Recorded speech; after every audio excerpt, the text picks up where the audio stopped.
So you're getting into photography? Here are my 5 tips for you. Start off with tip number 1. This is a very important one if you're just starting out with photography. Don't immediately go for an expensive camera body or an expensive lens. Just try with your phone first if you're trying to get in photography.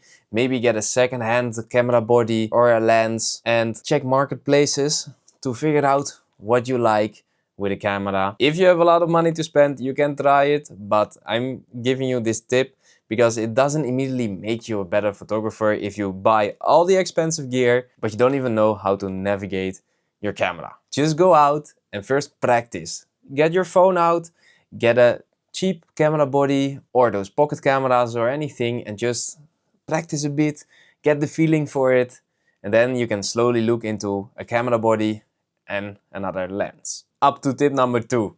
And this is a thing you're gonna hear a lot when you're starting out with photography. If you check tips all over the internet, on social media, everybody is talking about learn the exposure triangle. And what do we mean with this exposure triangle? It's your ISO, your aperture, and your shutter speed. Let's say your ISO is a built-in brightness sensitivity on your sensor. It's something you can play with and get more brightness into your picture using the sensor. And of course, maybe you think, oh, that's very easy. I can just crank it all the way up. It doesn't work like that because the more ISO you use, the higher the number, the more grain starts to appear in your picture. And that's not what we want. So how do you control that? How can I keep my ISO low?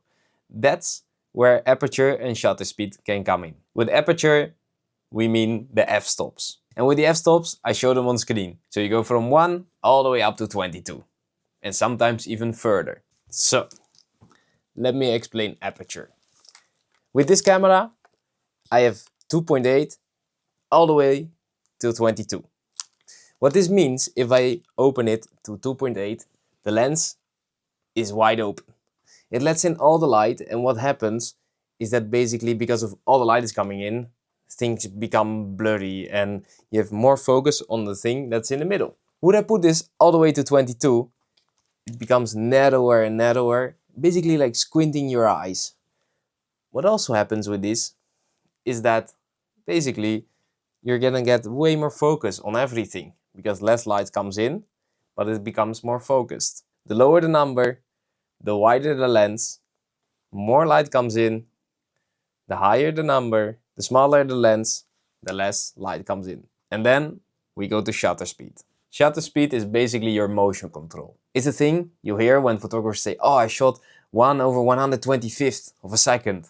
That is your shutter speed. You basically tell your camera, if you put it on 125th of a second, that when you press the button, it makes a picture within 125th of a second and it immediately freezes the frame. Let's say you come back closer to the second. So let's say I shot this picture with 30 seconds before my camera finally took the picture. What's gonna happen is gonna allow the camera to let in all that light for 30 seconds and then make the picture. What you will see what happens with this is that you lose a lot of motion. It doesn't freeze. It's like if you take a picture from water, it almost gets very like flat and you barely see the waves or it moving. If you go higher, so let's say I do 400 of a second, let's say with sports, you freeze somebody in their motion. You barely see any like motion, it's just frozen in time. And with these 3, you can sort of get your exposure triangle. The longer it takes for your camera to take a picture, the more light comes in. But if you then close your aperture, so you close the lens, it also allows less light to come in. And then you can play with your ISO up and down to get the best value that you want. My tip with the ISO, keep it as low as possible because it's less grain in your pictures and just play with your aperture and with your shutter speed. Now tip number 3, and this happens to a lot of beginning photographers, is that they might feel that their pictures are very boring and then they go on social media and they're like, why are these pictures like so much more appealing? It's all about composition. So let's, for example, take your camera and you go out and you're standing and let's say you see a car or a building and you're standing on just normal height and you take your camera, your viewfinder, to your eye, and you keep taking pictures from the same height. What happens, this is like what everybody sees, and a lot of people, when they take the phone out, they take the same pictures because everybody takes it at the same height. With composition, you can play with this, like get low to the ground, get very high up, get up something, like on top of something, and shoot down. That's what we mean with composition. You can also use the rule of third. So you divide your picture in 3 pieces. Let's say the thing that you want to photograph is in 1/3 of the picture and the other is empty, or the opposite.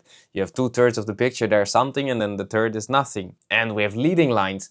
This has all to do with composition. You can make your picture way more appealing if you check your composition instead of doing all the settings and then just taking your camera, putting it straight on, and then take the picture like that. Tip number 4, and I guess this is happening quite a lot nowadays with social media. Everybody keeps comparing themselves on the apps, like on social media. When you go on Instagram or something and you see all these pictures and people with so many likes, and you're like, but I sort of have the same pictures, like it's the same that I do, but why don't I get like all the recognition? Just know that for yourself, if you're happy with the picture, then that's it. Like in the end, it's something you make, something you like, and you have to stop comparing yourself, because like that's a rat race and nobody's gonna win it.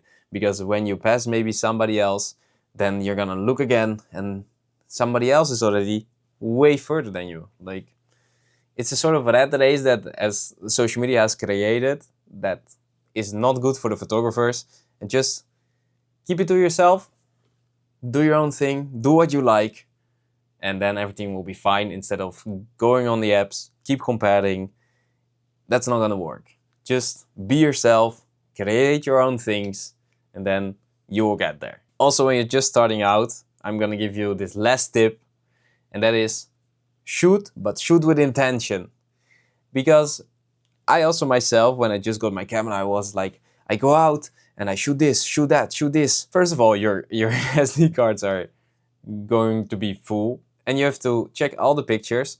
And if there's not really a path to follow, how are you gonna show it to clients, or how are you gonna show it to like people that like to watch your photography? If there's not really a path, like they also won't see the path. If you just go out and you take a picture of a car that's parked, and then out of nowhere you take pictures of all the buildings, and then you see a nice flower and you take a picture of a nice flower. Like if there's not a path and you just go out and shoot, it's not gonna like bring the same value as if you go out and you know what you're gonna shoot. You're more focused, you look at more details, and that's just also way easier for yourself, because when you get back, you know what to edit, you have less to sort out. Instead of 1,000 pictures, you maybe have 500 pictures, and then you can pinpoint way better. There's also this saying that we have in photography, and it's basically called kill your darlings. What we mean with that is that you can have 10 nice pictures, but let's say your client wants only 5, you still have to get rid of 5 pictures.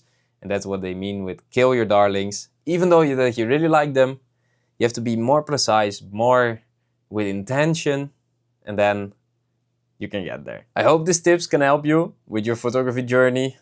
Make sure to document it, because everybody is interested in it. Just post it. Leave down in the comments if you have another tip, so people can learn from it. And then I will see you in the next video.